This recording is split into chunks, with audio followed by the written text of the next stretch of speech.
राज, अगर आपको 100 मिलियन मैं अभी दे दूं, आप क्या क्या करोगे? बताओ क्या क्या करोगे? अब मेरे स्ट्रेस कर रहे हो? ओके। फर्स्ट 100 मिलियन से क्या करूँगा? सो मैं अराउंड 40-50 मिलियन साइड रखूँगा to invest into newer things that I really want to enjoy. And investing मतलब कि कौन सा नए स्टार्टअप है जो मुझे रियलिटी बनानी है, उसमें से लार्ज मेजॉरिटी में रिसर्च पे डालूंगा क्योंकि मुझे डायबिटीज सॉल्व करनी है, बिकॉज मेरे घर में बहुत बड़ी प्रॉब्लम है. So I really want to do that. So that's my retirement plan. And the other 50 million I'll put it in this business only. Okay. To expand it even bigger क्योंकि मुझे पता है कि हम बहुत अच्छा काम कर रहे हैं by teaching people.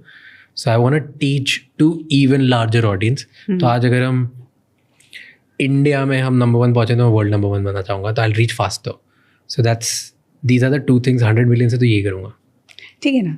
तो अब आपने जो भी जवाब दिया उससे एक इंडिकेशन मिला that you have a entrepreneurial mindset. हाँ, आपका दिमाग टोटल बिजनेस ओरिएंटेड है, ग्रोथ ओरिएंटेड है. एक इंडिकेशन मिला ना. कहाँ से आया? आप ही के जवाब से आया. ठीक है.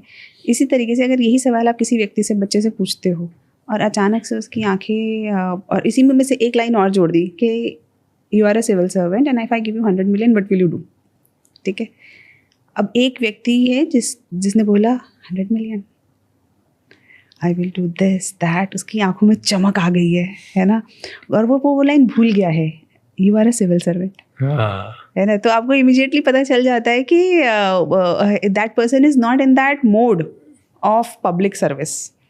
वहीं पे दूसरा बच्चा है, मैंने लिया था, एक बच्चे का इंटरव्यू लिया, तो मैंने उसे बोला you are a civil servant and I give you 100 crores, so what will you do?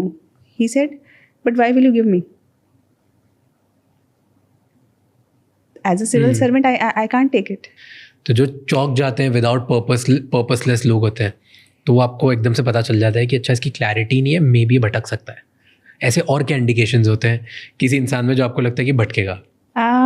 Interview के थ्रू या जब पढ़ाते हो तब उस टाइम पर? पहला, क्लैरिटी नहीं होती बहुत लोगों की, उन्हें करना क्या है. The first day of my class I tell my students कि अगर आपको, देखो ये डिमांड है इस एग्ज़ाम की, if you think you can't cope up with it, if you can't do this, please go, घर चले जाओ. बिकॉज बड़ा सिंपल सा फंडा है. यूनिवर्स भी ऐसे ही वर्क करता है कि if you are ready for small sacrifice, be ready for small reward. Big sacrifice, big reward. Simple. आपको क्लैरिटी होनी चाहिए कि मैं आ रहा हूँ तो उसके साथ कॉस्ट्स क्या हैं.